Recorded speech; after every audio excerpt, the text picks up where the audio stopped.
தமிழ்நாடு அரசின் நிதிநிலை அறிக்கை நாளை மறுநாள் தாக்கல் செய்யப்பட உள்ளது. இந்த சூழலில் தமிழ்நாட்டின் கடன் அதிகரித்திருப்பதுதான் சமீப காலமாக அரசியல் வட்டாரங்களில் பேசுபொருளாக உள்ள விஷயம்.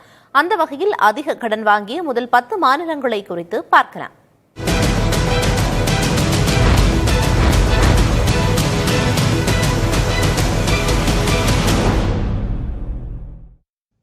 இந்தியாவில் அதிக கடன் வாங்கிய மாநிலங்களில் தமிழ்நாடு முதலிடத்தில் இருப்பது நிதி ஆயோக்கின் புள்ளி விவரங்களில் தெரியவந்துள்ளது.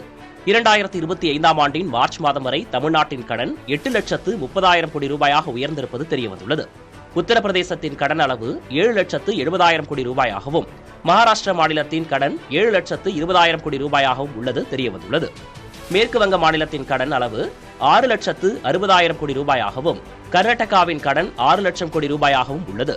ராஜஸ்தான் மாநிலத்தின் கடன் அளவு 5,60,000 கோடி ரூபாயாக உள்ள நிலையில் ஆந்திராவின் கடன் 4,90,000 கோடி ரூபாயாகவும், குஜராத்தின் கடன் மதிப்பு 4,70,000 கோடி ரூபாயாகவும் இருக்கிறது.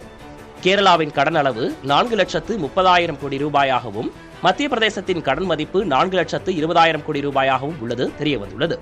புதிய தலைமுறைக்காக செய்தியாளர் ரமேஷ்.